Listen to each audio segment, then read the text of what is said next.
हत्तीने टाकला शाळेवर माड। दापोली दाभोळ रस्त्यावर भला मोठा खड्डा।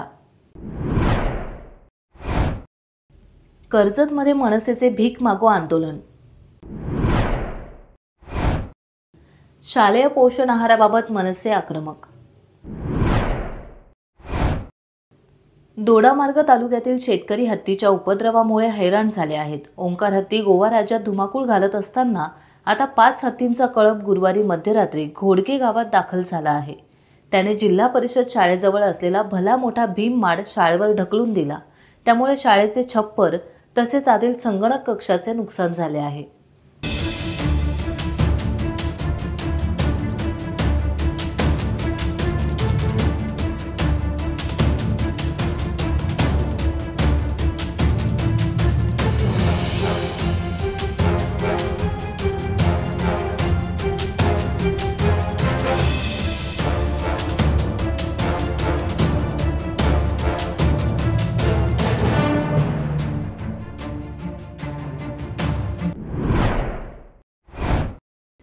दापोली दाभोळ रस्त्यावर स्टेट बँकेच्या समोर रस्त्याला मोठा खड्डा पडल्याने वाहतुकीची गंभीर समस्या निर्माण झाली आहे। या खड्ड्यामुळे वाहनांची ये-जा धोकादायक ठरत असून नागरिक आणि शाळकरी विद्यार्थ्यांमध्ये भीतीचं वातावरण पसरलं आहे।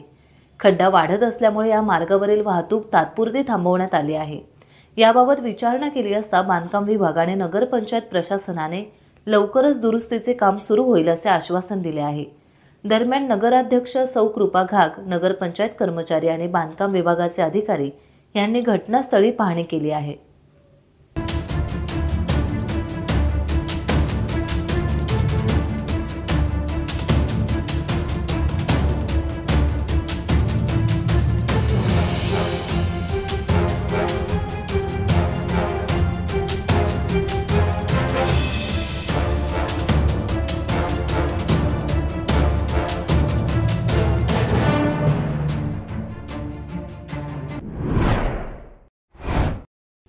कर्जत तालुक्यातील रस्त्यांची अत्यंत दयनीय अवस्था झाल्याने तसेच रस्त्यावर मोठ्या प्रमाणात खड्डे पडल्याने त्याचा नाहक त्रास जनतेला सहन करावा लागतोय।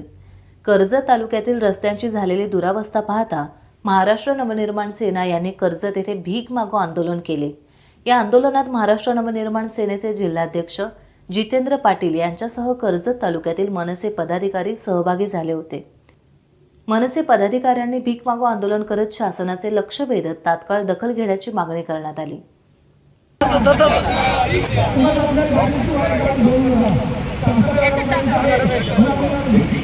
चांगले रस्ते झाले पाहिजेत ना, त्याची काय अवस्था आहे सगळ्यांना माहिती आहे। असू दे, एमएमआरडी असू दे, पीडब्ल्यूडी असू दे, जिल्हा परिषद असू दे, प्रशासनाचं आहे ना।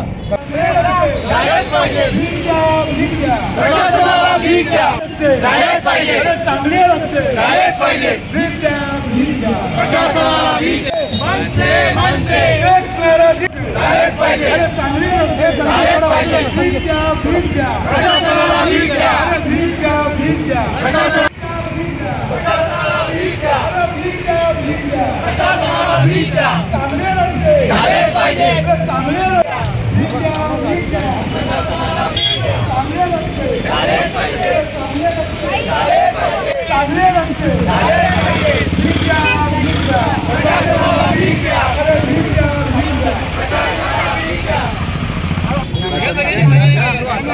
नाही घ्यायला लागेल तुम्हाला। काय लोकांनी दिलेले आम्हाला खड्डे भरायला दिलेले, एखादा खड्डा जरी भरला तरी कोणतरी वाचेल त्याच्या। एखादा खड्डा भरला जेवढे खड्डे भरले तेवढे भरून घ्यायचे। आम्ही आमच्या डिपार्टमेंटच्या वतीने आज गिरगिर आणि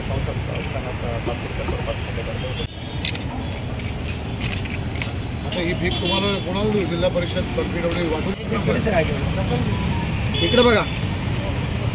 तर गेल्या अनेक दिवसांपासून गणपती उत्सव आपला यायच्या अगोदरपासून महाराष्ट्र नवनिर्माण सेना सतत या प्रश्नाकडे आम्ही लक्ष देऊन याच्यावरती वेळोवेळी प्रशासनाला आम्ही कळवत होतो की रस्त्यांची अवस्था तालुक्यातील गाववाड्या असतील, आदिवासी वाड्या असतील, प्रमुख शहराचे रस्ते असतील, नेरळकळमचा रस्ता असेल, कशाळी साईडचा रस्ता असेल किंवा तालुक्यातले 4 पट्ट्यापासून तर अन्य रस्ते असतील, त्यांची अतिशय भीषण अवस्था झालेली आहे। अनेक अपघात देखील झालेले आहेत। परंतु प्रशासनाला जेव्हा आमचे पदाधिकारी सांगायचे त्यावेळेस ते बोलायचे फंड नाही आहे, निधी नाही आहे। परंतु रात्रीतनं आपण पाहायचो की बातमी गुपचूप यायची की कोणीतरी खड्डे बुजवतोय, मग अधिकारी म्हणायचे हां आम्ही तात्पुरते बुजवलेले आहेत, परत तोच खड्डा बुजवायला परत 4 दिवसांनी दुसऱ्याकडनं बातमी यायची. तर असं किती दिवस एकीकडे म्हणायचं आमच्याकडे पैसे नाही आहेत, एकीकडे हे गुपचूप खड्डे भरायचं कॉन्ट्रॅक्ट काढायचं. तर अशा परिस्थितीमध्ये जनतेच्या पैशाचा ज्या ठेकेदाराने रस्ते बनवलेले आहेत तालुक्यातील ते ठेकेदार मात्र गायब आहेत.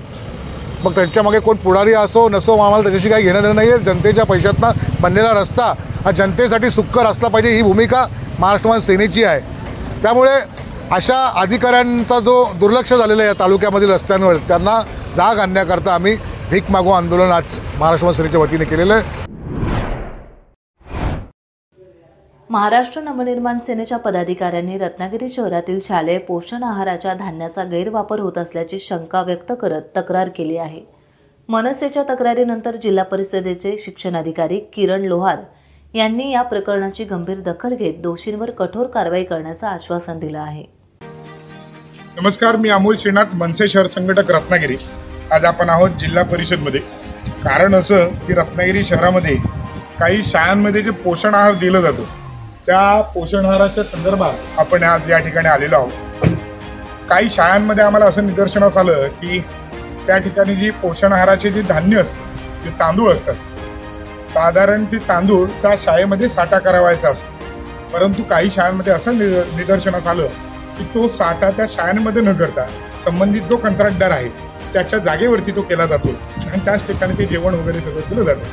हरकत नाही, तुमच्याकडे जागा नाही त्यासाठी तुम्ही त्यांच्याकडे दिलात, हरकत नाही. परंतु आपण किती धान्य दिलं आणि किती त्यातलं उरलं याची नोंद संबंधित शाळेमध्ये असणं बंधनकारक आहे. परंतु काही शाळांमध्ये असं निदर्शनास येत नाही. त्यामुळे आम्ही त्या कंत्राटदारांच्या त्या जागेवरती पाहणी केली तर त्या ठिकाणी बाहेर काही टेम्पो निदर्शनास आले की ज्यामध्ये धान्य भरून सर्रास नेलं जात होतं. आता ते धान्य कुठं जातं, कशासाठी जातं, खरंच ते योग्य जागेवर जातं का याची आम्हाला शंका आहे. आणि म्हणून त्याच्या चौकशीसाठी आम्ही आज शिक्षण अधिकारी जिल्हा परिषद रत्नागिरी यांना एक निवेदन दिलेलं आहे आणि संबंधित शाळांमध्ये भेट घेऊन त्याची माहिती घेतलेली आहे. जर हा भोंगळ कारभार, हा चुकीचा कारभार चालू असेल तर हा त्वरित थांबवावा, अन्यथा महाराष्ट्र नवनिर्माण सेनेकडून एक मोठं आणि तीव्र स्वरूपाचं आंदोलन त्या विषयावरती घेतलं जाईल. सामान्य नागरिकांच्या मुलांचा हा हक्क आहे, तो हक्क गाडून घेण्याचा प्रयत्न कोणीही भामट्यांनी करू नये. आणि जर तसं होत असेल तर त्या ठिकाणी महाराष्ट्र नवनिर्माण सेना दाखल, एवढं लक्षात ठेवायचं. दुसरी गोष्ट अशी की हे कोणाच्या आदेशाने चालतं. जर ह्या गोष्टी चालत असतील तर या कोणाच्या आदेशावरनं चालतात, या गोष्टीची जी आपण नोंद घेतली पाहिजे. आणि संबंधित शाळेवरती कारवाई करण्यासाठी आम्ही पत्र दिलेलं आहे. लवकरच या गोष्टीचा उलगडा जिल्हा परिषद रत्नागिरीकडनं होईल अशी अपेक्षा आहे. अन्यथा महाराष्ट्र नवनिर्माण सेना या विषयाच्या खोलापर्यंत गेल्याशिवाय राहणार नाही. जिथं अन्याय होत असेल, चुकीच्या गोष्टी घडत असतील त्या ठिकाणी मनसे शहर म्हणून मी दाखल होणार. टाइम्स डिजिटलला लाईक करा, शेअर करा, सबस्क्राईब करा आणि बेल आयकॉन दाबायला विसरू नका. Times digital.